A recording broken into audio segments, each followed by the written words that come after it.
الحمد للہ وکفا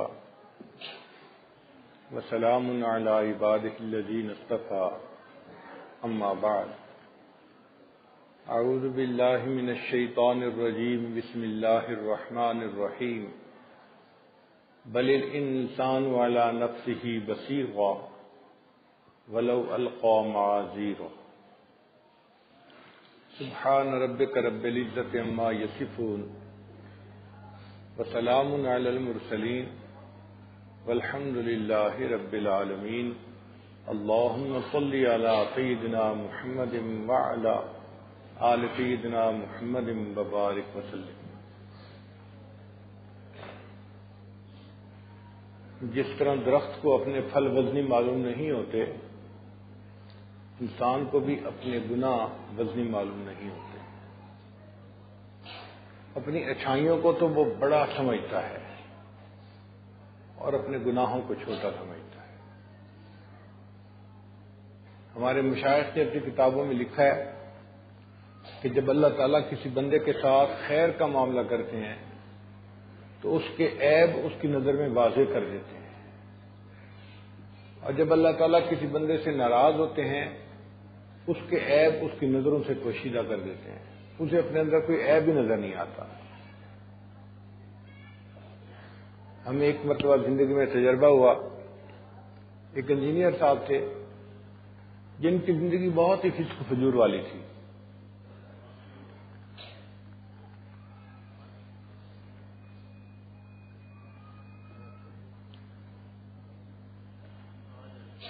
نماز نہیں پڑھتے تھے، چہرے پہ سنت بھی نہیں تھی، موویز دیکھنا، گانے سننا یہ ان کا روز کا معمول تھا۔ غیر محرم سے نظر کا پرہیز زندگی میں تھا ہی نہیں، غیبت کرنا ان کے نزدیک کوئی جرم نہیں تھا۔ ایسی عامیانہ سی زندگی تھی۔ ایک مرتبہ مجھے ان کے ساتھ کسی جگہ بیٹھنے کا موقع ملا، وقت تھا چند منٹ کا، تو میں نے ان کے سامنے توبہ اور استغفار کے عنوان پہ گفتگو کی، اور پھر یہ کہا کہ بھئی ہمیں چاہیے کہ ہم اپنی غلطیوں پہ اللہ کے سامنے استغفار کریں، توبہ کریں اور معافی مانگیں۔ میری بات سننے کے بعد وہ کہنے لگے کہ آپ نے بڑی اچھی بات کی ہے، اس بات نے میرے دل پہ بڑا اثر کیا ہے۔ سچی بات تو یہ ہے کہ اپنے ارادے سے تو کبھی گناہ کیا نہیں، بغیر ارادے کے کوئی ہو گیا ہو تو اللہ مجھے معاف کر دے۔ اب اس کی یہ بات سن کے نا یقین جانو میں حیران ہو گیا، یا اللہ ایسی زندگی ہے، اور پھر بندہ کہتا ہے کہ میں نے اپنے ارادے سے تو کبھی گناہ کیا نہیں، بن ارادے کے ہو گیا ہو تو اللہ مجھے معاف کر دے۔ انسان واقعی اندھا ہو جاتا ہے، بہرا بن جاتا ہے۔ اپنے ہاتھ اس کے کام کرتے ہیں، اس کی آنکھ نہیں دیکھتی، اپنی زبان سے الفاظ نکلتے ہیں، اس کے کان نہیں سنتے، وہ اندھا بہرا ہوتا ہے۔ چنانچہ کتنی مرتبہ ایسا ہوا، ایک بندہ بات کر رہا تھا، اس نے کوئی نامناسب لفظ بولا، اس کو کہا کہ بھئی دیکھو آپ ایک دیندار شخص ہیں، آپ کی زبان سے یہ الفاظ اچھے نہیں لگتے۔ کہتے جی میں نے تو نہیں کہا۔ بھئی ابھی تو آپ نے بات کرتے ہوئے یہ لفظ بولا ہے۔ تو یوں لگتا ہے کہ انسان ایسا اندھا اور بہرا بن جاتا ہے، اسے اپنی بات کا خود نہیں پتہ چلتا، اور یہ اللہ تعالیٰ کی ناراضگی کی علامت ہوتی ہے۔ اللہ تعالیٰ اس بندے سے ناراض ہیں، اسے اپنے گناہ ہی نظر نہیں آتے۔ جب گناہ ہی نظر نہیں آئیں گے تو وہ توبہ کیسے کرے گا، محروم رہے گا۔ اور جب اللہ تعالیٰ کسی بندے سے خوش ہوتے ہیں، اس کی غلطیوں کو اس کی نظر میں واضح کر دیتے ہیں، اس کو ایک آگ لگ جاتی ہے کہ مجھ سے کیا کچھ غلطی ہو چکی، وہ توبہ کیے بغیر رہ نہیں سکتا۔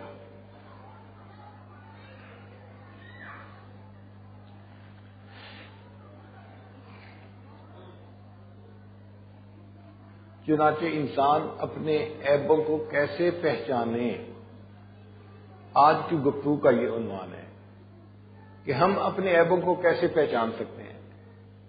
اس کے 4 طریقے ہیں۔ پہلا طریقہ کہ انسان کسی اللہ والے کے ہاتھ میں اپنا ہاتھ دے دے،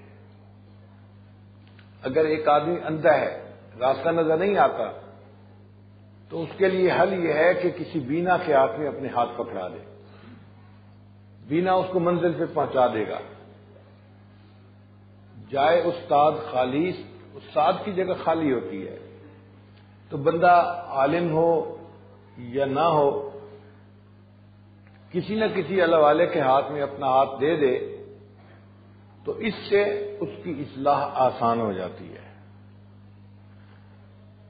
بعض اوقات شیطان ذہن میں ایک وسوسہ ڈالتا ہے، ہم اپنی اصلاح خود کر سکتے ہیں، ہم علم والے ہیں۔ انسان اپنی اصلاح خود نہیں کر سکتا، اس کو اپنی غلطیاں نظر ہی نہیں آتی۔ اور اس کی دلیل کیا ہے؟ ایک طالب علم جب امتحان دینے کے لیے بیٹھتا ہے تو وہ اپنی نظر میں پیپر کو بالکل ٹھیک ٹھیک حل کرتا ہے۔ اگر اس کو پتا ہو کہ میں غلطی کر رہا ہوں تو وہ کیوں کرے گا غلطی؟ وہ تو فرسٹ آنے کی خواہش رکھتا ہے، وہ تو پاس ہونے کی تمنا کرتا ہے، تو کیوں غلطی لکھے گا؟ اپنی نظر میں پورے پیپر میں بالکل ٹھیک ٹھیک جواب لکھتا ہے، اور جب وہی پیپر استاد کے ہاتھ میں جاتا ہے تو استاد اس کو کاٹ کے اس کے نمبر کم کر دیتا ہے اور شاگرد فیل ہو جاتا ہے، اور پھر وہ ایکسپٹ کرتا ہے کہ ہاں استاد نے مجھے فیل کیا، واقعی اس نے ٹھیک کیا۔ خود لکھتے ہوئے نہیں پتا چلا، جب استاد نے چیک کیا تو اس نے بتایا کہ یہ جواب ٹھیک ہے اور یہ جواب غلط ہے۔ اسی طرح انسان کے اپنے اعمال کا حال ہے کہ خود پتہ نہیں چلتا، شیخ بتاتا ہے کہ تمہارے اس عمل میں ریا ہے، تمہارا اس علم سے تکبر ہے جو ہے ظاہر ہوتا ہے، تمہاری یہ بات تمہاری اس بیماری کی علامت ہے۔ تو یہ سب باتیں شیخ بتاتا ہے، جس سے انسان کے لیے پھر اپنی اصلاح کرنا آسان ہو جاتا ہے۔ دنیا میں کوئی بڑی چیمپئن ٹیم ہوتی ہے نا، جو پوری دنیا کی چیمپئن بنتی ہے، فٹ بال کی ہو یا کرکٹ کی ہو، ان کا بھی کوچ ہوتا ہے۔ بھائی اس ٹیم کا ایک ایک پلیئر فٹ بال کھیلنا جانتا ہے، اس کو قوانین کا پتہ ہے کہ کیا کرنا ہے کیا نہیں کرنا۔ ان کو کوچ کی کیا ضرورت ہے؟ نہیں جی، ان کو بھی کوچ کی ضرورت ہے۔ اگر اتنے بہترین کھلاڑیوں کو بھی استاد کی ضرورت ہے تو ایک آدمی کو اپنی زندگی میں اپنی اصلاح کے لیے استاد کی کیوں ضرورت نہیں ہے؟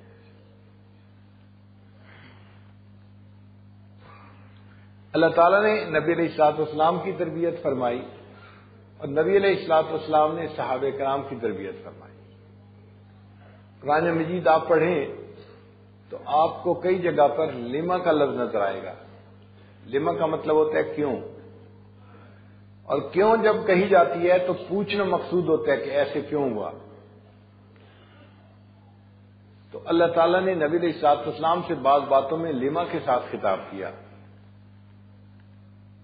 اور اسی لفظ کے ساتھ مومنین سے بھی خطاب کیا، مگر فرق ہے کہ جب نبی علیہ الصلوۃ والسلام سے خطاب کیا تو یہ پہلے مغفرت کی خوشخبری دے دی یا خطاب کے ساتھ مغفرت کی خوشخبری دے دی؟ کیونکہ اللہ رب العزت جانتے تھے کہ نبی علیہ الصلوۃ والسلام کے دل میں اتنی خشیت تھی کہ بغیر مغفرت کی خوشخبری کے لما سے خطاب کر دیا تو شاید برداشت کرنا مشکل ہو جائے گا۔ اس لیے فرمایا عفا اللہ عنک لما اذنت لهم، اللہ آپ کو معاف کر دے، آپ نے ان کو کیوں اجازت دی؟ تو دیکھو مقصد تھا پوچھنا کہ آپ نے اجازت کیوں دی، پہلے مغفرت کا ساتھ خوشخبری دے دی۔ عفا اللہ عنک لما اذنت لهم۔ دوسری جگہ اللہ تعالیٰ پوچھنا چاہتے ہیں اپنے محبوب صلی اللہ علیہ وسلم سے تو فرماتے ہیں یا ایھا النبی لم تحرم ما احل اللہ لک تبتغی مرضات ازواجک واللہ غفور الرحیم۔ تو دیکھو بات کے آخر پہ بتا دیا کہ اللہ غفور اور رحیم ہے، وہ معاف کر دے گا، مگر آپ نے ایسا کیوں کیا؟ اور یہی لما کا لفظ اللہ تعالیٰ نے عام مومنین سے مخاطب ہو کے فرمایا، وہاں مغفرت کا وعدہ نہیں، صرف یہ کہا کہ جو بات کو سن کے اپنی اصلاح کر لے گا ہم مغفرت کر دیں گے، اگر نہیں کرے گا تو ہم اس کو سزا دیں گے۔ یا ایھا الذین آمنوا، اے ایمان والو، لم تقولون ما لا تفعلون، تم وہ بات کیوں کہتے ہو جو تم کرتے نہیں؟ کبر مقتا عند اللہ ان تقولوا ما لا تفعلون. دیکھو یہاں مغفرت کی خوشخبری کوئی نہیں ہے، صرف پوچھا ہے اور بڑے شاہانہ انداز سے پوچھا ہے. بتانا مقصد تھا کہ تم ایسا کیوں کرتے ہو، اب سیدھے ہو جاؤ. سیدھے ہو جاؤ گے تو بخشش ہو جائے گی، نہیں ہو جاؤ گے تو پھر تمہیں جوتے لگ جائیں گے. تو صحابہ کرام کی تربیت نبی اسلام نے فرمائی، اور یہ تربیت ہر بندے کو ضروری ہوتی ہے. اس لیے اللہ تعالیٰ قرآن مجید میں فرماتے ہیں یا ایھا الذین آمنوا اتقوا اللہ وکونوا مع الصادقین. اے ایمان والو اللہ سے ڈرو اور سچوں کے ساتھ رہو، اللہ والوں کے ساتھ رہو.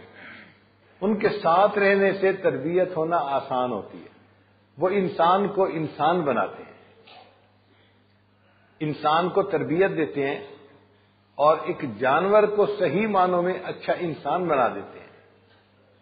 جب بندہ ان کے پاس آتا ہے تو بالکل جانوروں والا حال ہوتا ہے، اور چند دن کی صحبت سے اس کے اخلاق بدل جاتے ہیں، عادات بدل جاتی ہیں، اور وہ ایک اچھے اخلاق والا انسان بن جائے گا.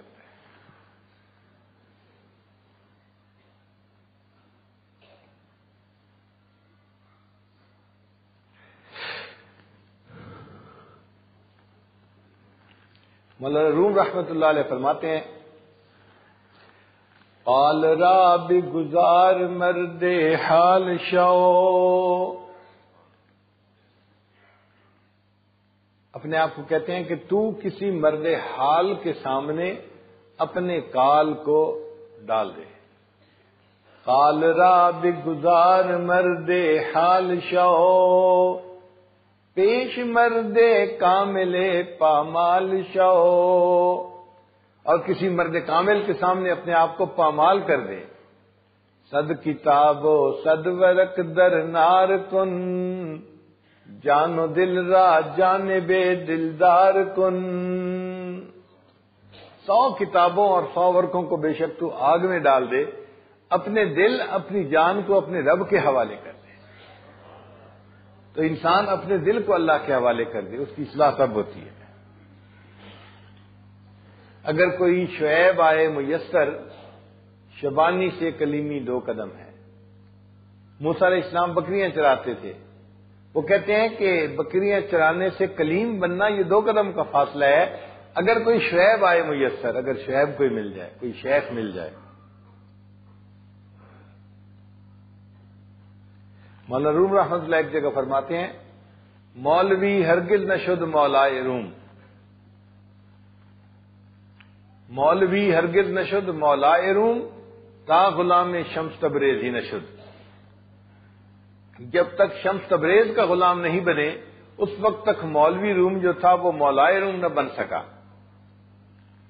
اللہ تعالیٰ نے ان کو بہت روحانیت عطا فرمائی اپنے شیخ کی صحبت کی وجہ سے. علاقائی زبان کے ہمارے ایک شاعر کہتے ہیں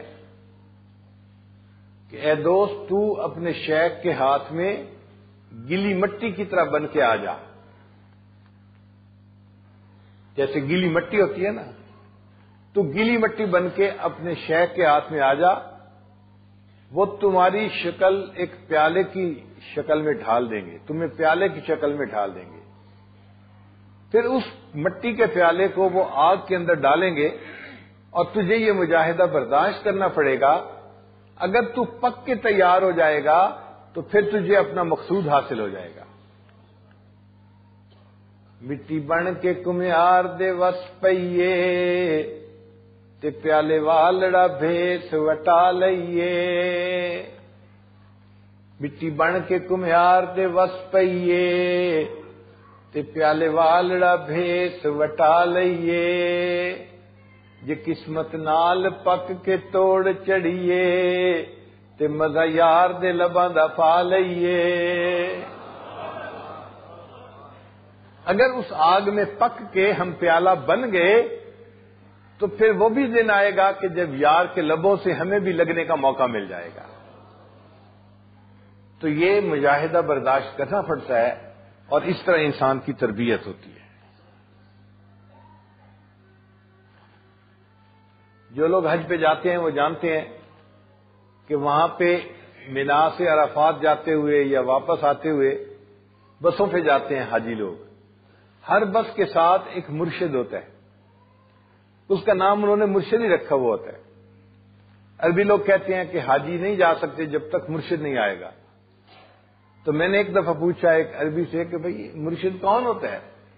وہ کہنے لگے جی وہ راستہ دکھاتا ہے، اس کو پتہ ہے کہ حج کے دنوں میں کون سے راستے بند ہیں کون سے کھلے ہیں. وہ چونکہ راستوں سے واقف ہے تو بس کو بڑے آرام سے وہ ایک خیمے سے دوسرے خیمے تک پہنچا دیتا ہے. تو بھئی ہماری زبان میں بھی مرشد اسی بندے کو کہتے ہیں جو اللہ تعالی تک پہنچنے کا راستہ جانتا ہے، خود پہنچ چکا ہے. وہ مرید کا ہاتھ پکڑتا ہے اور اسے بڑے آسانی کے ساتھ اللہ رب العزت کی منزل تک پہنچا دیتا ہے.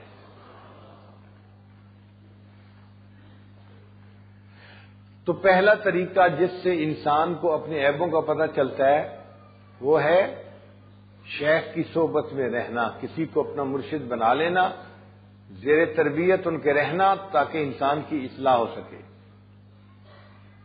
بایزید بستامی رحمۃ اللہ کا ایک مرید تھا، وہ خواب میں روزانہ جنت کی سیر کرتا، ڈیلی وہ رات جنت کی سیر کرتا. اس نے لوگوں کو بتانا شروع کر دیا میں تو روز جنت کی سیر کرتا ہوں، یہ دیکھتا ہوں یہ دیکھتا ہوں یہ دیکھتا ہوں، پوری رات جنت کے نظارے دیکھتا رہتا ہوں. بایزید بستامی رحمۃ اللہ کو بھی بات کا پتہ چلا. وہ سمجھ گئے کہ شیطان اس بہانے اس کے اندر عجب پیدا کرنا چاہتا ہے، خود پسندی پیدا کرنا چاہتا ہے، اور جب خود پسندی پیدا ہو گئی تو یہ بندہ تباہ ہو جائے گا. اتفاقاً ایک دن وہ مرید حضرت کو ملنے کے لیے آ گیا تو حضرت نے اس سے پوچھ لیا میں نے سنا ہے آپ خواب میں جنت دیکھتے ہیں. اس نے کہا جی میرے اوپر اللہ کا بڑا فضل ہے، بڑا کرم ہے، اللہ کی خاص نظر ہے میرے اوپر. میں تو بس رات کو سوتا ہوں تو جنت کی سیر ہی کرتا رہتا ہوں. حضرت نے بات سن کے فرمایا اچھا اب اگر تو جنت دیکھے نا تو اس وقت لا حول ولا قوت الا باللہ پڑھ لیا کرنا. اس کو دل میں برا لگا کہ میرے شیخ میرے ساتھ جیلس ہو گئے ہیں، حسد کر رہے ہیں، اس لیے مجھے کہہ رہے ہیں کہ جب تم جنت کو دیکھنا تو لا حول ولا پڑھنا. حضرت نے فرمایا کہ بس اب تم جاؤ اور اگر خواب میں جنت دیکھو تو تم لا حول پڑھنا، پھر دیکھنا کیا ہوتا ہے. پھر اگلی رات اس نے خواب میں وہی نظارہ جنت کا دیکھا، ایک باغ ہے، خوبصورت ہے، مکان ہے، جو جنت میں نعمتیں تھیں وہی ساری چیزیں خواب میں وہ دیکھ رہا تھا. اب یہ شیخ کی توجہ تھی اور شیخ کی دعا تھی کہ خواب میں اس کو خیال آ گیا وہ میرے شیخ نے کہا تھا کہ جب تمہیں یہ خواب آئے تو تم لا حول ولا پڑھنا. تو اس نے لا حول ولا قوت الا باللہ پڑھا، جو منظر تھا سارا کا سارا ختم ہو گیا. شیطان اسے خواب میں یہ منظر دکھا کے اس کو برباد کرنا چاہتا تھا، شیخ کی برکت سے اللہ تعالیٰ نے اس کو شیطان کے مکر سے بچا لیا. تو اپنے عیب معلوم کرنے کا پہلا طریقہ شیخ کامل کی صحبت میں رہنا. اور دوسرا طریقہ یہ ہے کہ کسی نیک بندے کو اپنا دوست بنا لینا. جس آدمی کے دوست نیک ہوتے ہیں وہ اس کو نیکی کے اوپر رکھتے ہیں، کھینچتے رہتے ہیں. بھئی آپ نماز میں نظر نہیں آئے مسجد میں، کہاں تھے؟ تو انسان باجماعت نماز پڑھتا ہے، دین کے کام میں لگا رہتا ہے. حدیث مبارکہ ہے المرء علی دین خلیلہ، انسان اپنے دوست کے دین پر ہوتا ہے. اللہ تعالیٰ نے صحابہ کرام کا تربیتی مزاج بنایا تھا. وہ ایک دوسرے کو تربیت اور اصلاح کی باتیں کرنے میں کوئی حجاب محسوس نہیں کرتے تھے. جو کرتا تھا ہمدردی کے ساتھ کرتا تھا، اور جس کو کی جاتی تھی وہ اس کو اپنا محسن سمجھتا تھا کہ اس نے میرے ساتھ بھلا کیا، احسان کیا کہ مجھے میرے عیب سے مطلع کر دیا. آج تو آپ کسی بندے کو بتائیں کہ یہ آپ ایسے نہیں ایسے کیا کریں، وہ اپنے آپ وہ سمجھتا ہے کہ یہ میرا دشمن بن گیا ہے. میں اسے سمجھوں ہوں دشمن جو مجھے سمجھائے ہے. ماں باپ بچے کو سمجھاتے ہیں، بچہ ماں باپ کو دشمن سمجھتا ہے. بڑا بھائی سمجھاتا ہے چھوٹے کو، چھوٹا بڑے بھائی کو دشمن سمجھتا ہے. لیکن صحابہ کرام کا مزاج ایسا تھا کہ ان کو اگر کوئی بات بتاتا تھا تو وہ اس کو اپنا محسن سمجھتے تھے. ایک مرتبہ حضرت عمر رضی اللہ تعالیٰ عنہ جمعہ کی نماز پڑھانے کے لیے تشریف لائے، امیر المومنین تھے. اور ان کے پاس 2 چادریں تھیں، ایک چادر انہوں نے باندھی تھی، ایک چادر لپیٹی ہوئی تھی۔ انہوں نے جمعے کا خطبہ دیا۔ جمعے کا خطبہ دینے کے بعد ایک بوڑھا آدمی کھڑا ہوا، امیر المومنین، ہم آپ کی بات نہیں مانا کریں گے، آپ ہمیں یہ بتائیں کہ سب لوگوں میں ایک ایک چادر تقسیم ہوئی ہے بیت المال کی طرف سے، تو آپ کے پاس 2 چادریں کیوں آ گئیں؟ آپ نے لوگوں کو ایک چادر دی اور خود 2 چادریں لے لی، یہ تو ناانصافی ہے۔ تو حضرت عمر رضی اللہ عنہ نے یہ سنا، آپ ان سے ناراض نہیں ہوئے۔ آپ کے بیٹے عبداللہ ابن عمر رضی اللہ عنہ سامنے بیٹھے تھے، آپ نے ان کو کہا کہ بھئی آپ اٹھ کے بتائیں۔ تو عبداللہ ابن عمر رضی اللہ عنہ اٹھے اور انہوں نے کہا کہ دیکھو بھائی، ایک ایک چادر سب میں تقسیم ہوئی، میرے والد کو بھی ایک چادر ملی، مجھے بھی ایک چادر ملی، مگر میں نے اپنی چادر کا تحفہ اپنے والد کو پیش کر دیا، اس لیے ان کے پاس 2 چادریں ہیں۔ تو دیکھیے عمر رضی اللہ عنہ کو مجمع کے اندر ٹوکا گیا اور عمر رضی اللہ عنہ نے اس پر کوئی ناراضگی کا اظہار نہیں فرمایا۔ اس لیے حضرت عمر رضی اللہ عنہ جس بندے کو گورنر بناتے تھے اس کی رپورٹ لیا کرتے تھے کہ بھئی کیسا کام کر رہا ہے، تاکہ اگر سمجھانے کی ضرورت پیش آئے تو اس کو سمجھا دیا جائے۔ ایک مرتبہ ایک صحابی تھے جو شام کا ایک شہر ہے حمص، اس کے گورنر تھے، ان کا نام تھا حضرت سعید رضی اللہ تعالیٰ عنہ۔ حضرت عمر رضی اللہ عنہ ان کے علاقے میں گئے، لوگوں سے بات چیت کی، بھئی سناؤ گورنر صاحب کیسا کام کر رہے ہیں؟ لوگ نے کہا جی بہت اچھے انسان ہیں، بہت نیک انسان ہیں، بہت رقیق القلب انسان ہیں، اچھے اخلاق والے انسان ہیں، ہم ان کی تعریف کا حق ادا کر ہی نہیں سکتے جتنے اچھے انسان ہیں، لیکن ان کی 3 باتوں پہ ہمیں اعتراض ہے۔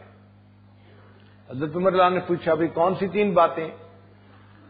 جی پہلی بات تو یہ کہ وہ صبح لیٹ آتے ہیں اپنے دفتر میں، یعنی 8 بجے دفتر کھل جانا چاہیے، مگر وہ تو جی 11 بجے دفتر آتے ہیں، لیٹ آتے ہیں، ہمیں سمجھ نہیں آتی کہ وہ لیٹ کیوں آتے ہیں اپنے دفتر میں۔ دوسرا، وہ دن کو تو سارے لوگوں کی باتیں سنتے ہیں، ان کے کام کرتے ہیں، کہتے ہیں رات کو میرے پاس کوئی نہ آیا کرے، رات کو کسی کی رپورٹ نہیں سنتے، کسی کو ملنے کا موقع نہیں دیتے، یہ بھی ہمیں سمجھ میں نہیں آتا۔ اور تیسرا یہ کہ جمعہ کا دن وہ چھٹی کرتے ہیں اور کہتے ہیں کہ جمعے کے دن میں نے دفتر کا کوئی کام نہیں کرنا، تو ہمیں یہ بات بھی سمجھ میں نہیں آتی۔ حضرت عمر رضی اللہ عنہ نے کہا اچھا میں ان سے ملوں گا تو پوچھوں گا۔ حضرت عمر رضی اللہ عنہ کی ملاقات ہوئی تو امیر المومنین نے پوچھا کہ آپ کے اندر یہ 3 باتیں کیوں ہیں؟ ان کا حضرت بات یہ ہے کہ میرے گھر میں کوئی میرا خادم نہیں ہے، میں اپنے گھر کے کام گورنر ہو کر خود اپنے ہاتھوں سے کرتا ہوں، صبح اٹھتا ہوں، گھر کی صفائی کرتا ہوں، اپنے برتن دھوتا ہوں، اپنا کھانا بناتا ہوں، خود سارے کام کرتا ہوں، اور اس میں مجھے تھوڑا ٹائم لگتا ہے، تو میں دن میں تقریباً 11 بجے فارغ ہوتا ہوں کام کر کے، اور اس کے بعد میں دفتر آ جاتا ہوں دفتر کے کام کرنے کے لیے۔ حضرت عمر رضی اللہ عنہ نے پوچھا کہ یہ بتاؤ کہ دن میں تو آپ لوگوں کی باتیں سنتے ہو، رات میں لوگوں کی باتیں نہیں سنتے؟ ان کا امیر المومنین، میں نے اپنی زندگی کے وقت کو تقسیم کیا ہوا ہے، دن کا وقت میں نے اللہ کے بندوں کے لیے تقسیم کر دیا ہے، اور رات کے وقت میں نے اپنے اللہ کے لیے جو ہے نا وہ چن لیا ہے، تو پوری رات میں اپنے رب کی عبادت کرتا ہوں، اس لیے میں رات کو کسی بندے سے نہیں ملتا۔ عمر اللہ نے مطمئن ہو گئے۔ اچھا یہ بتاؤ کہ جمعے کو چھٹی کیوں کرتے ہو؟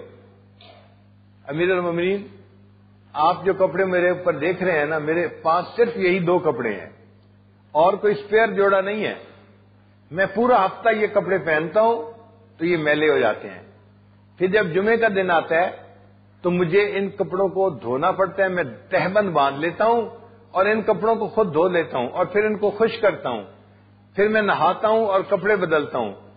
اب مجھے اس سارے کام کے لیے دن فارغ چاہیے، اس لیے میں ہفتے میں 1 دن چھٹی کر لیتا ہوں۔ تو عمر رضی اللہ عنہ فرمانے لگے میں اللہ کا شکر ادا کرتا ہوں کہ جس نے مجھے ایسے بندے گورنر چننے کے لیے توفیق عطا فرمائی کہ جو اللہ کے اتنے نیک بندے ہیں اور تقوی کی زندگی گزارنے والے ہیں۔ حضرت عمر رضی اللہ عنہ فرمایا کرتے تھے کہ جو شخص میرے پاس میرے عیبوں کا تحفہ لائے گا میں اس کے لیے بخشش کی دعا کروں گا. جو شخص میرے پاس میرے عیبوں کا تحفہ لائے گا میں اس کے لیے بخشش کی دعا کروں گا. آج ہمیں کوئی ہماری غلطی بتائے تو ہم فوراً ناراض ہونا شروع ہو جاتے ہیں. ان حضرات کا ریسپانس دیکھو کیسا تھا. جو شخص میرے پاس میرے عیوب کا تحفہ لائے گا میں اس کے لیے بخشش کی دعا کروں گا. تو انسان اپنے دوست سے اپنے بھائی سے بھی اپنی اصلاح کا کام لے سکتا ہے. اور ایک تیسرا طریقہ ہے اپنے عیبوں کو معلوم کرنے کا، وہ ہے دشمنوں کی زبانی عیب معلوم ہونا. ہر بندے کے کچھ دشمن، مخالفین، حاسدین ہوتے ہیں، اور انہوں نے بندے کے اوپر خوردبین لگائی ہوتی ہے، مائکروسکوپ لگائی ہوتی ہے، اور اس کی چھوٹی چھوٹی چیزوں کو بڑا کر کر کے وہ پیش کر رہے ہوتے ہیں. تو ان کے ذریعے سے بھی بندے کو اپنے عیبوں کا پتہ چلتا ہے. بعض بزرگوں نے کتابوں میں لکھا ہے جب اللہ تعالیٰ کسی بندے کی دعا قبول کرتے ہیں اس کے اوپر تھانے دار کو متعین کر دیتے ہیں. تھانے دار کا کیا مطلب؟ قریبی دوستوں میں، عزیزوں میں، رشتہ داروں میں کوئی بندہ ایسا ہوتا ہے جو ان کی ایک ایک بات پہ نظر رکھتا ہے اور اچھائی بیان کرے یا نہ کرے ان کی برائی ضرور بیان کرتا ہے. تو یہ جو تھانے دار متعین ہیں ان سے بھی انسان فائدہ اٹھائے کہ بھئی اگر وہ کوئی بات کر رہے ہیں تو انہوں نے پر کا ہی پرندہ بنایا ہوگا تو پر کیوں تھا، مجھے پر کو بھی ختم کرنا ہے. تو ان حاسدین اور مخالفین کی زبانی بھی انسان اپنے عیب معلوم کر سکتا ہے. حضرت مولانا رشید احمد گنگوئی رحمۃ اللہ علیہ آخری عمر میں موتیا بند آنے کی وجہ سے نابینا ہو گئے تھے، خود کتاب کا مطالعہ نہیں کر سکتے تھے. تو وہ ایک شاگرد کو ساتھ رکھتے تھے اور جو ڈاک آتی تھی وہ ڈاک اس کو کہتے تھے پڑھ کے سناؤ اور اس کا جواب لکھوا دیا کرتے تھے. اب جو خطوط تھے ان میں کئی مرتبہ مخالفین کے خط بھی ہوتے تھے اور مخالفین خوب ان کو گالیاں نکالتے تھے. اب شاگرد کے لیے ایسی تحریر کو پڑھنا مشکل تھا. ایک دن اس نے کہا کہ حضرت میں ان مخالفین کا خط پڑھ کے آپ کو نہیں سناؤں گا، یہ بدتمیز لوگ، بے قدرے لوگ ہیں، ان کو آپ کا پتہ ہی نہیں کہ اللہ نے آپ کو تو بڑا علم عطا فرمایا ہے، یہ آپ کے بارے میں ایسے زبان چلاتے ہیں اور غلط باتیں لکھتے ہیں، مجھے پڑھنا بھی مشکل نظر آتا ہے.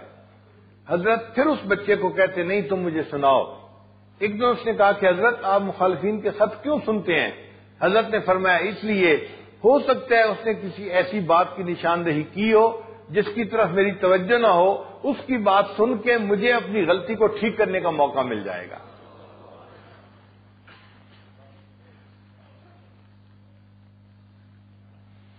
ہمارے حضرت خواجہ محمد عبد المالک صدیقی رحمۃ اللہ علیہ، خانوال شریف والے، جو حضرت مرشد عالم رحمۃ اللہ علیہ کے شیخ تھے، ان کو عمر کے آخری حصے میں اللہ تعالیٰ نے مالی اعتبار سے خوب فراخی عطا فرمائی تھی، اور اس پر ان کے بعد جو پیر بھائی تھے، یعنی ان کے جو دوسرے حضرت کے خلفاء تھے، ان کو بڑا تکلیف محسوس ہوتی تھی اور وہ ان کے اوپر باتیں کرتے رہتے تھے کہ جی اتنی ریل فیل ہو گئی ہے مال پیسے کی، تو اب تو لگتا ہے کہ اللہ ان سے روٹھ گیا، اب تو دنیا ان سے خوش ہو گئی، اب تو یہ دنیا میں لگ گئے، اب تو یہ دنیا میں لگ گئے.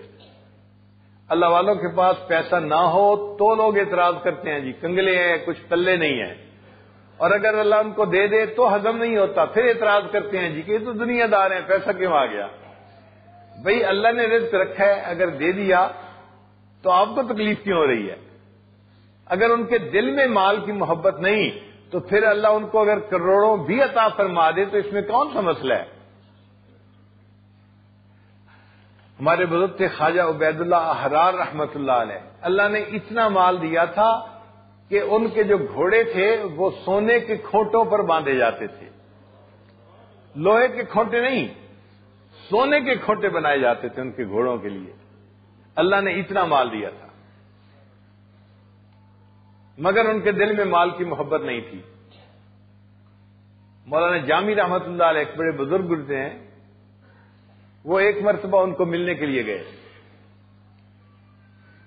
اب جب ملنے کے لیے گئے تو دیکھا کہ قالین بچھے ہوئے ہیں اور بہترین مجلس ہے اور ایسے شاہانہ انداز ہے. تو مولانا جامی رحمت اللہ علیہ عالم تھے، انہوں نے کہا نہ مرد است آں کہ دنیا دوست باشد، وہ بندہ مرد نہیں ہو سکتا، اللہ کا ولی نہیں ہو سکتا جو دنیا کو دوست بنائے۔ یہاں تو ریل پھیل نظر آ رہی ہے دنیا کی۔ اور یہ فکرہ پڑھ کے وہ وہاں سے واپس آ گئے کہ یہاں سے مجھے کیا فیض ملنا ہے۔ راستے میں ایک جگہ آرام کر لیے، سوئے تو انہوں نے خواب دیکھا کہ معاشر کا دن ہے اور بہت سارے حق والوں نے مولانا جامی رحمۃ اللہ کو گھیرا ہوا ہے، بھئی ہمارا حق دینا ہے، ہمارا حق دینا ہے، ہمارا حق دینا ہے۔ اب وہ حق کا مطالبہ کرنے والے اتنے لوگ تھے کہ اگر یہ اپنی ساری نیکیاں ان کو دے دیتے تو بھی پوری نہ آتی۔ تو مولانا جامی رحمۃ اللہ گھبرائے کہ اب میرا حشر کیا بنے گا۔ اب اس پریشانی کے عالم میں پسینہ پسینہ انہوں نے دیکھا کہ خواجہ عبید اللہ احرار جو تھے ایک گھوڑے کے اوپر سوار آ رہے ہیں اور ان کے پیچھے بڑی مخلوق ہے جو ان کے ساتھ ساتھ آ رہی ہے۔ جب قریب آئے تو خواجہ عبید اللہ احرار رحمۃ اللہ کھڑے ہو گئے، بھئی اس بندے کو آپ لوگ کیوں تنگ کر رہے ہیں؟ ان کا جی ہمارا حق دینا ہے، ہم اپنے حق کا مطالبہ کر رہے ہیں۔ تو خواجہ عبید اللہ رحمۃ اللہ نے اپنے ایک خادم سے کہا بھئی جتنی نیکیاں یہ مانگتے ہیں ان کو میرے نام اعمال سے دے دو تاکہ یہ ان کی جان چھوڑ دیں۔ اب نیکیاں مل گئیں اور مولانا کی جان چھوٹ گئی، آنکھ کھل گئی۔ تو مولانا نے خواب کی تعبیر یہ لی کہ نہیں ہیں اللہ والے اور مجھے ان سے فائدہ ملے گا، مجھے ان کو جا کے ملنا چاہیے۔ دوبارہ پھر واپس آئے اور اب آئے تو صرف دور سے دیکھ کے واپس نہیں گئے، آگے آئے اور حضرت کو آ کے مصافحہ کیا۔ جب مصافحہ کیا تو اللہ والوں کو اللہ تعالیٰ نے بصیرت دی ہوتی ہے، انہوں نے بھی پہچان لیا۔ انہوں نے پوچھا مولانا جب پہلی مرتبہ آئے تھے تو کیا فکرہ بول کے گئے تھے؟ جب پہلی مرتبہ آئے تھے تو کیا فکرہ بول کے گئے تھے؟ نہیں حضرت، نہیں حضرت، میں نہیں مجھے بتاؤ۔ تو بتانا پڑا کہ حضرت میں نے فکرہ یہ بولا تھا نہ مرد است آں کہ دنیا دوست دارد، وہ بندہ مرد نہیں ہو سکتا، ولی کامل نہیں ہو سکتا جو دنیا کو اپنا دوست بنائے۔ تو حضرت نے فکرے کے جو ہے نا شعر مکمل کر دیا، فرمایا اگر دارد برائے دوست دارد، اگر دنیا بندے کے پاس ہو تو اللہ کے لیے ہو، اپنے نفس کی وجہ سے نہ ہو۔ تو پھر مولانا جامی رحمۃ اللہ نے ان سے بیعت کر لی اور پھر اللہ نے ان کے علم کے فیض کو خوب پہنچایا۔ آپ دیکھتے ہی ہیں آج لوگ شرح جامی پڑھتے ہیں۔ تو حضرت خواجہ عبد الباقی صدیقی رحمۃ اللہ کا بھی معاملہ ایسا ہی تھا کہ آخری عمر میں اللہ تعالیٰ نے ان کے لیے فتح الباب کر دیا تھا، برکات کھول دی تھی، تو خوب مال پیسہ تھا، ہر چیز اللہ نے سہولت کی، آسانی کی، ان کو عطا فرمائی تھی۔ بڑا گھر بنایا انہوں نے، مہمان نوازی ہوتی تھی اور مہمانوں کو خوب کھانا پینا ملتا تھا اور آسائش نظر آتی تھی ہر طرف۔ تو اس پر ان کے جو بھائی تھے، پیر بھائی باز خلفاء، وہ بڑی تنقید کرتے تھے، اور جی دنیا کی ریل پھیل ہے، اب تو لگتا ہے اللہ ناراض ہو گیا ہے اور دنیا ان سے خوش ہو گئی ہے، اب تو جی دنیا میں لگ گئے ہیں، اس قسم کی باتیں کرتے تھے۔ ایک آدمی تھا، وہ کسی شہر میں رہتا تھا، ملتان شہر میں، تو وہ حضرت صدیقی رحمۃ اللہ کو ملنے کے لیے آیا۔ اس نے دل میں سوچا کہ مسجد کے امام صاحب جو ہیں وہ حضرت کے پیر بھائی ہیں اور وہ بھی اپنے شیخ کے خلیفہ ہیں جیسے حضرت خلیفہ ہیں، تو میں ان کو بتا دوں کہ میں حضرت کو ملنے جا رہا ہوں۔ تو اس نے مسجد کے امام صاحب کو بتا دیا کہ جی میں خواجہ عبد المالک صدیقی رحمۃ اللہ کو ملنے کے لیے جا رہا ہوں۔ تو انہوں نے کہا کہ اچھا اپنے پیر کو میری طرف سے یہ کہہ دینا کہ دنیا اور آخرت دو بہنیں ہیں، ایک سے جب نکاح ہوتا ہے تو دوسری حرام ہو جاتی ہے۔ دنیا اور آخرت دو بہنیں ہیں، ایک سے بندہ نکاح کر لیتا ہے تو دوسری حرام ہو جاتی ہے۔ مقصد یہ کہ جو آخرت سے نکاح کر لیتا ہے تو دنیا حرام ہو جاتی ہے، اور جو دنیا سے نکاح کر لیتا ہے تو آخرت حرام ہو جاتی ہے۔ اب آپ پر جو دنیا کی ریل پھیل آ گئی تو لگتا یہ ہے کہ آخرت آپ کے اوپر حرام ہو گئی۔ یہ اندر وہ میسج دینا چاہتے تھے۔ اب وہ سادہ بندہ گیا اور اس نے جا کے حضرت سے ملاقات کی اور یہ بھی بتا دیا کہ حضرت میں آتے ہوئے فلاں بندے کو مل کے آیا تھا اور انہوں نے آپ کے لیے ایک میسج دیا ہے۔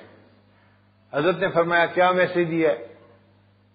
حضرت انہوں نے کہا کہ دنیا اور آخرت دو بہنیں ہیں، ایک سے نکاح ہوتا ہے تو دوسری حرام ہو جاتی ہے۔ اب یہ بات سن کے حضرت کے دل پر چوٹ لگی۔ عام آدمی اعتراض کرے تو برداشت ہو جاتا ہے، ایک واقف ہو، عالم ہو، اور وہ پھر اگر اس کی بات کر دے تو دل پہ چوٹ پڑتی ہے۔ تو حضرت بڑے غمزدہ ہو گئے اور آپ نے سر جھکا لیا۔ جب آپ نے سر جھکایا تو آنکھوں میں آنسو ٹپ ٹپ گرنے لگے۔ آنسو گرتا دیکھ کے اس بندے کو دل میں افسوس ہوا، میں یہ واقعہ نہ ہی سناتا تو اچھا تھا، نہ ہی پیغام پہنچاتا تو اچھا تھا، میں نے اپنے شیخ کو کیوں پریشان کیا، کیوں ان کو تکلیف پہنچائی۔ حضرت تھوڑی دیر روتے رہے، پھر حضرت نے اپنے آنسوؤں پہ کنٹرول کیا اور سر اٹھایا اور فرمایا الحمدللہ ایسے لوگ ابھی بھی دنیا میں موجود ہیں جن کو ہماری اصلاح کی فکر لگی ہوئی ہے۔ الحمدللہ ایسے لوگ ابھی بھی دنیا میں موجود ہیں جن کو ہماری اصلاح کی فکر لگی ہوئی ہے۔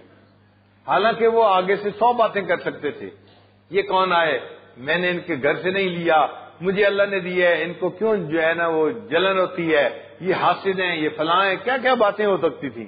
حضرت نے کوئی بات نہیں کی، ان کی جلی کٹی بات سن کے اتنا کہا کہ الحمدللہ ایسے لوگ ابھی بھی دنیا میں موجود ہیں جن کو ہماری اصلاح کی فکر لگی ہوئی ہے اور وہ ہمارے لیے اصلاح کے پیغام بھیجتے رہتے ہیں۔ تو دشمنوں کی زبانی، حاسدوں کی زبانی بھی انسان اپنی اصلاح کا معاملہ کر سکتا ہے۔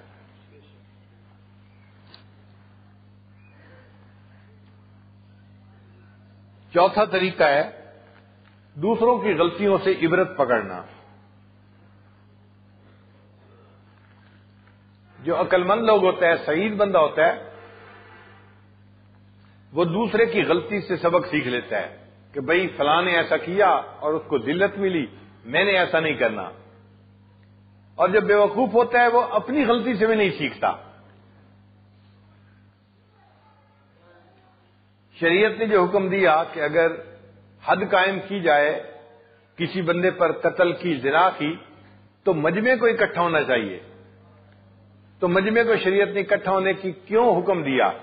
اس لیے کہ دیکھنے والے عبرت پکڑیں، اس بندے نے یہ گناہ کیا تھا، اس کو یہ ذلت ملی، تو بھئی میں نے یہ گناہ نہیں کرنا۔ تو عبرت پکڑنے کے لیے شریعت نے ایسا کہا۔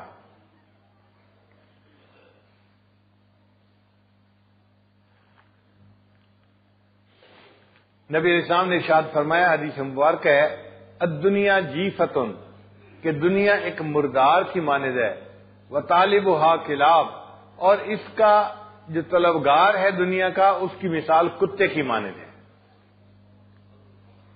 انسان حدیث پاک پڑھتے حیران ہو جاتا ہے کہ ایک دنیا دار بندے کو کتے کے ساتھ مثال کیوں دی؟ دیکھیے، مردار کو کوا بھی نوچتا ہے، کتا بھی کھاتا ہے، مگر دونوں میں فرق ہوتا ہے۔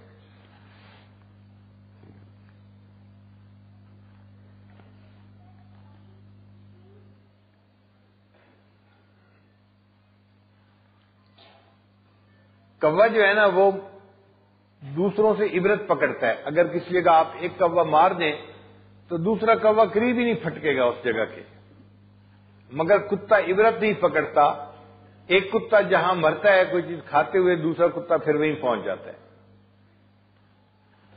اس لیے اللہ تعالیٰ نے دنیا دار بندے کو کتے کی مثال دی ہے۔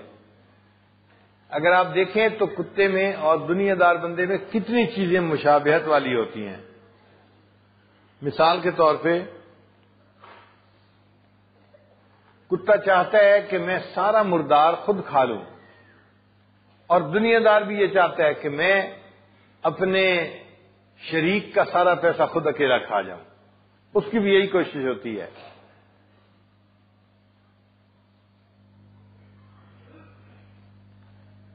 کتا گوشت بھی کھاتا ہے اور ہڈیوں کو بھی چوستا ہے، اور دنیا دار بندہ وہ بھی اس کا مال بھی کھاتا ہے اور اس کے اوپر سود بھی کھا جاتا ہے۔ پھر کتے کے اندر ایک بات دیکھی ہے کہ یہ کسی مردار کو اگر دن میں کھاتا ہے تو رات کو وہاں سے جاتا نہیں، پہرا دیتا ہے کہ کوئی اور آ کے نہ کھائے، دوسرے کو نہیں کھانے دیتا۔ اور دنیا دار بندے کا بھی یہی حال ہے، وہ اگر کسی کا پیسہ کھاتا ہے تو خود کھاتا ہے دوسرے بندے کو اس کا پیسہ نہیں کھانے دیتا. تو مشابہت بہت ہے آپس میں. اس لیے محدثین نے لکھا کہ نبی علیہ السلام نے دنیا دار بندے کی مثال کتے کے ساتھ دی ہے. پھر جس طرح کتا مردار تو کھاتا ہے، اس کا پیٹ نہیں بھرتا، دنیا دار بندہ دوسرے کا مال کھاتا ہے، اس کا پیٹ نہیں بھرتا، اور اس کے دل میں لگی رہتی ہے.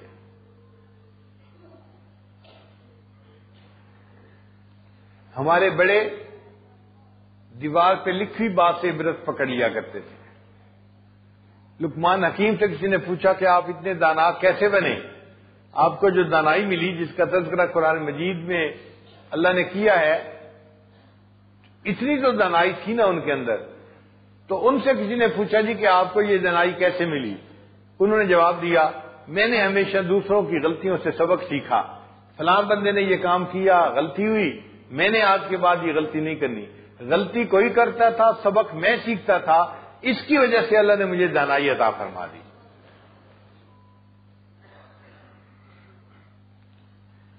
اور ایک پانچواں طریقہ ہے اپنے عیب معلوم کرنے کا، وہ ہے اپنا محاسبہ کرنا. حاسبو قبل ان تحاسبو، حدیث پاک میں فرمایا کہ تم اپنا محاسبہ کرو اس سے پہلے کہ تمہارا محاسبہ کیا جائے. تو انسان اپنے بارے میں خود سوچے بیٹھ کے.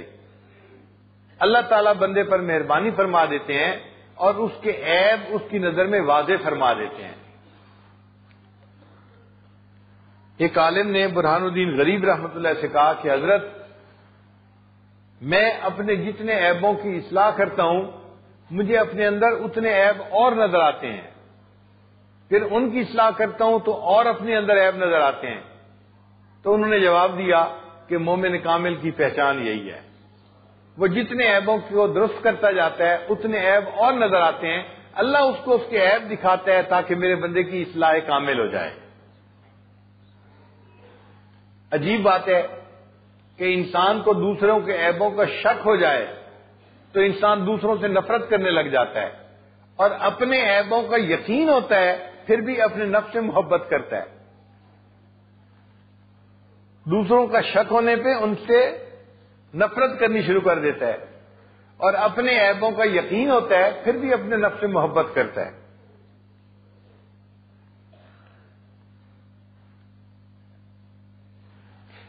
امام ربانی حضرت مجدد ثانی رحمۃ اللہ نے فرمایا ہے کہ بندے کو چاہیے کہ اپنے کو دوسروں سے کمتر سمجھے، اپنے کو دوسروں سے کمتر سمجھے. فرمایا عمر میں چھوٹا ہو یا بڑا ہو، نیک ہو یا بد ہو، اگر کوئی چھوٹا ہے اس سے کمتر کیسے سمجھے؟ اس کی مثال یہ ہے کہ ذہن میں یہ سوچے اس کی تو عمر ہی چھوٹی ہے، اس نے تو ابھی اتنے گناہ کیے ہی نہیں جتنے گناہ میں کر چکا ہوں، تو مجھ سے تو یہ بندہ زیادہ بہتر ہے، کم عمر ہونے کی وجہ سے اس کو گناہ کا موقع ہی نہیں ملا. اور اگر عمر بڑی ہے تو یہ سوچے کہ اس بندے کو تو اللہ نے نیکیاں کرنے کا بہت لمبا وقت دیا، یہ تو جی 80 سال کا ہو گیا، میری تو پھر عمر ہی 20 سال ہے، تو مجھ سے تو یہ بہت اعلیٰ ہے، میں تو اس کے درجے کو پہنچ ہی نہیں سکتا. تو عمر میں بڑے کو بھی اپنے سے اچھا سمجھے اور عمر میں چھوٹے کو بھی اپنے سے اچھا سمجھے. پھر فرماتے ہیں کہ نیکوکار کو بھی اپنے سے اچھا سمجھے اور بدکار کو بھی اچھا سمجھے. بھئی نیکوکار کو اچھا سمجھنا تو سمجھ میں آتا ہے، بدکار کو کیسے سمجھیں اچھا؟ وہ اس لیے کہ اگر وہ بندہ اخلاص کے ساتھ توبہ کر لے گا تو حدیث پاک میں ہے اللہ تعالیٰ اس کے گناہوں کو اس کی نیکیوں میں تبدیل فرما دیں گے. تو جو سب سے بدکار ہوگا وہ سب سے زیادہ نیکوکار بن جائے گا.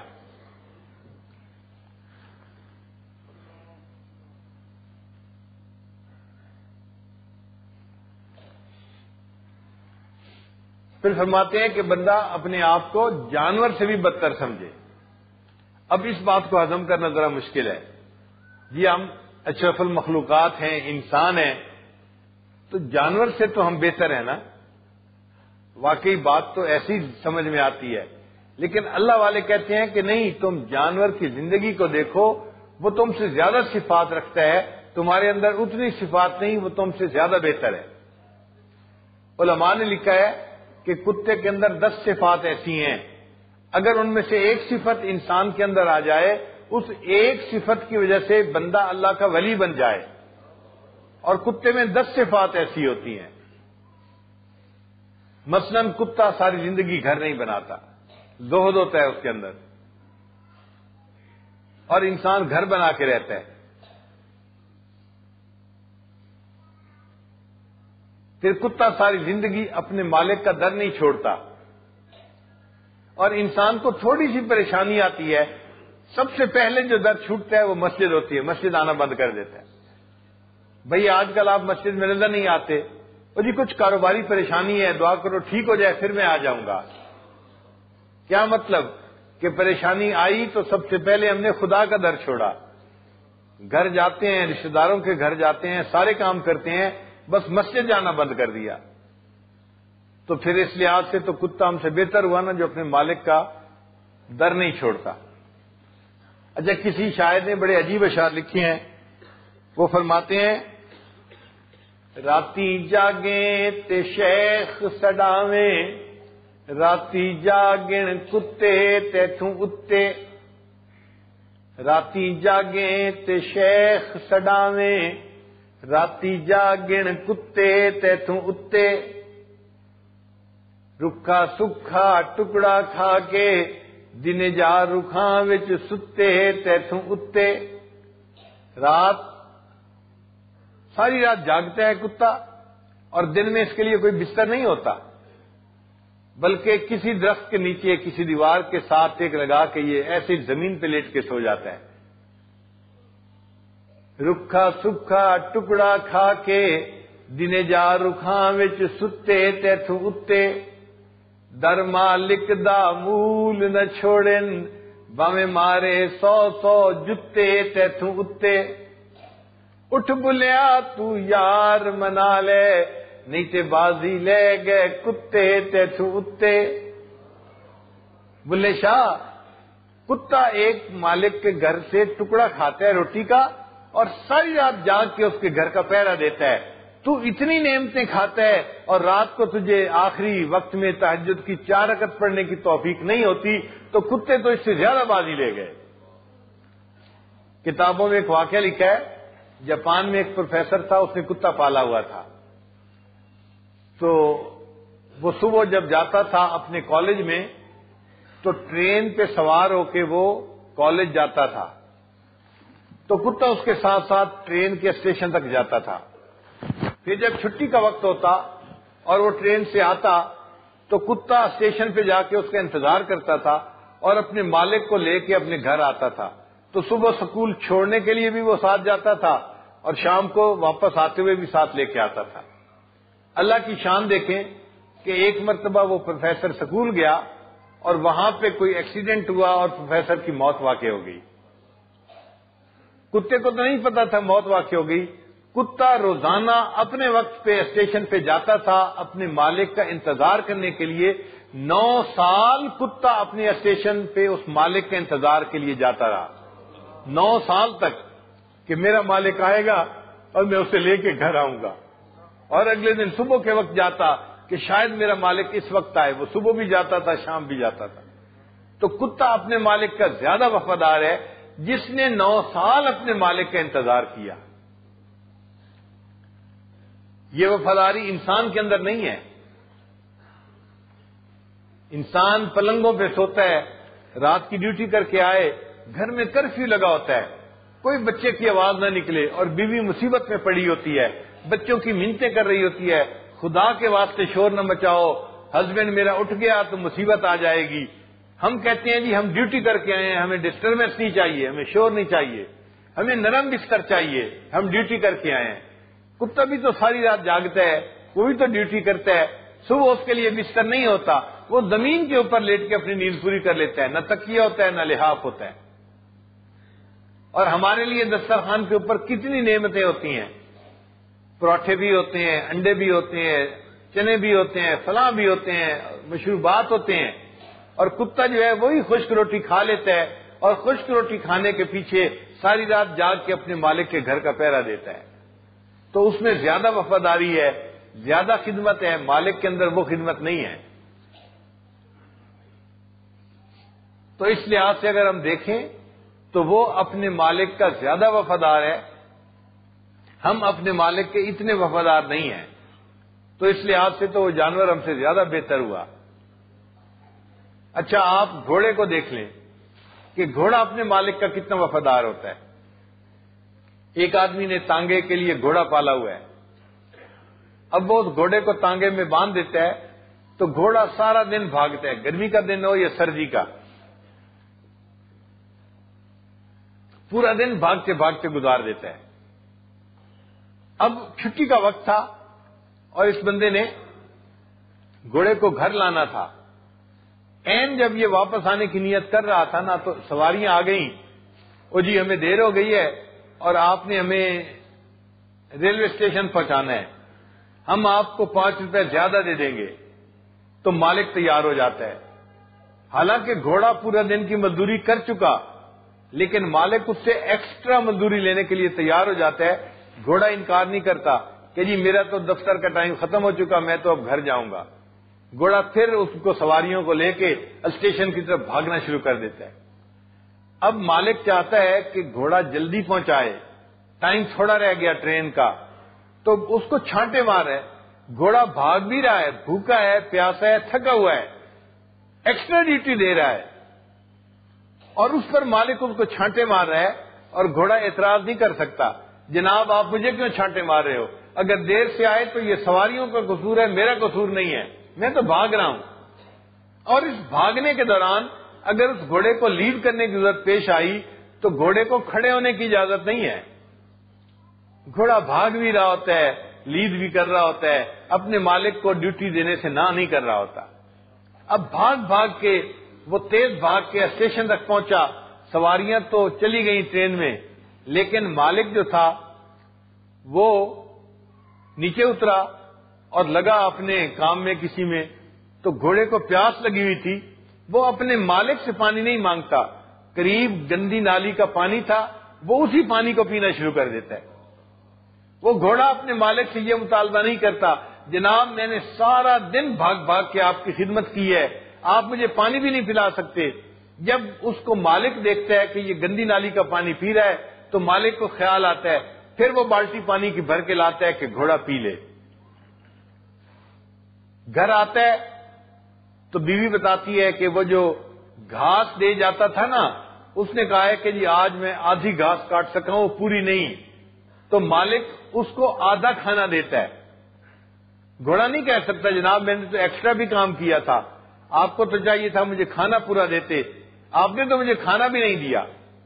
وہ جو اس کو مل جاتا ہے وہ اتنا گھاس کھا کے صبر سے کھڑا ہو جاتا ہے۔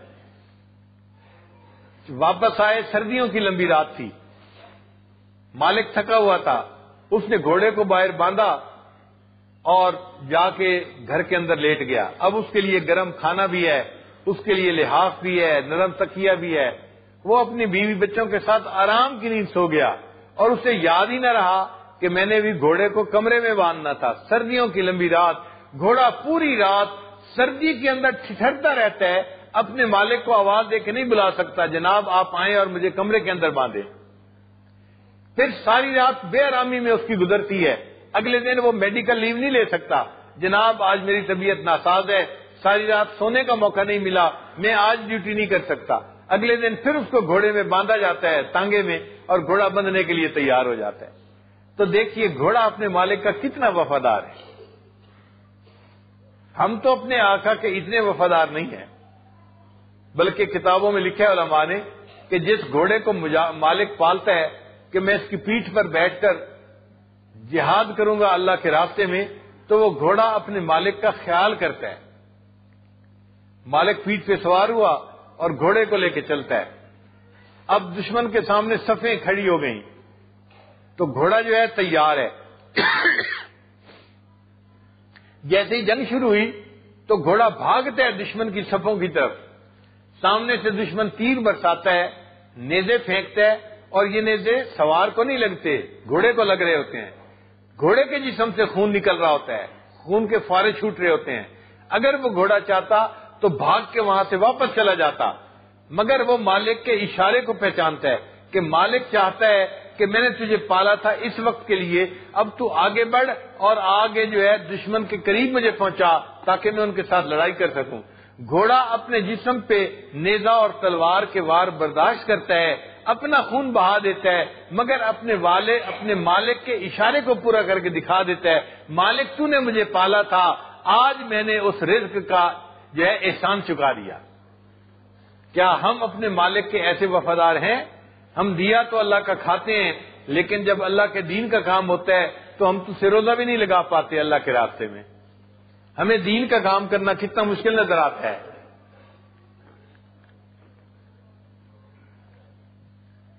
گھوڑے کو دیکھا کہ جب وہ دشمن کے ساتھ لڑتا ہے، سامنے تلوار ہو، نیزہ ہو، توپ ہو، تفنگ ہو، کوئی چیز ہو، اپنی جان پہ کھیل جاتا ہے، مگر مالک کا وہ جو پاؤں کا اشارہ ہوتا ہے نا کہ آگے بڑھنا ہے تو نے، اس کا لحاظ کرتا ہے اور مالک کے بات کو پورا کر کے دکھاتا ہے۔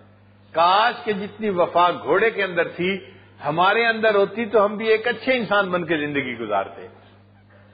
تو اس لحاظ سے دیکھیں تو کتا بھی اپنے مالک کا زیادہ وفادار ہے اور گھوڑا بھی اپنے مالک کا زیادہ وفادار ہے۔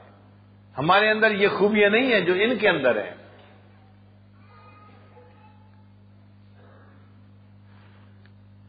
اس کو کہتے ہیں اپنا محاسبہ کرنا۔ اب اس گھوڑے نے جو اپنے مالک کے ساتھ اتنی وفا دکھائی، اس پر اللہ تعالیٰ کو بہت خوشی ہوئی، بہت خوشی ہوئی۔ اللہ تعالیٰ نے قرآن مجید میں اس گھوڑے کے پاؤں سے جو مٹی اڑتی ہے نا، گرد اڑتی ہے، اس کی قسمیں کھائیں، والعادیات ضبحا فالموریات قدحا فالمغیرات صبحا۔ اللہ اس گھوڑے کے پاؤں سے لگ کے جو اڑنے والی مٹی ہے اس کی بھی قسمیں کھا رہے ہیں۔ یہ میرا وفادار جانور ہے، اس نے مالک کے ساتھ کتنی وفا کی، میں اس کی وفا کی وجہ سے قرآن مجید میں اس کے پاؤں سے لگنے والی مٹی کی بھی قسمیں کھا رہا ہوں۔ کاش کہ یہ وفا ہمارے اندر ہوتی تو ہم بھی ایک اچھے انسان بن کے زندگی گزارتے۔ تو اپنے عیبوں کو ڈھونڈنے کے یہ 5 طریقے ہیں۔ اللہ کرے کہ ہم اس کے ذریعے سے اپنی غلطیوں کو دیکھیں اور اپنی اصلاح کی ہمیں فکر لگ جائے۔ جب تک اپنی اصلاح کی فکر نہیں ہوگی ہمیں دوسروں میں عیب نظر آئیں گے اور اپنا آپ سب سے اچھا نظر آئے گا۔ بہادر شاہ ظفر کا شاہانہ کلام ہے، فرماتے ہیں نہ تھی اپنی برائیوں کی جو خبر، رہ دیکھتے اوروں کے عیب و ہنر۔ نہ تھی اپنی برائیوں کی جو خبر، رہ دیکھتے اوروں کے عیب و ہنر، پڑی اپنی برائیوں پہ جو نظر، تو نگاہ میں کوئی برا نہ رہا۔ جب اپنی غلطیوں پہ نظر پڑتی ہے پھر بندے کو سب اچھے نظر آنے لگ جاتے ہیں، سب اچھے ہیں۔ اللہ کرے کہ ہماری بھی یہ کیفیت ہو جائے، ہم سب کو اچھا سمجھیں اور اپنی غلطیوں کی اصلاح کی کوشش میں لگ جائیں۔ وآخر دعوانا ان الحمد للہ رب العالمین۔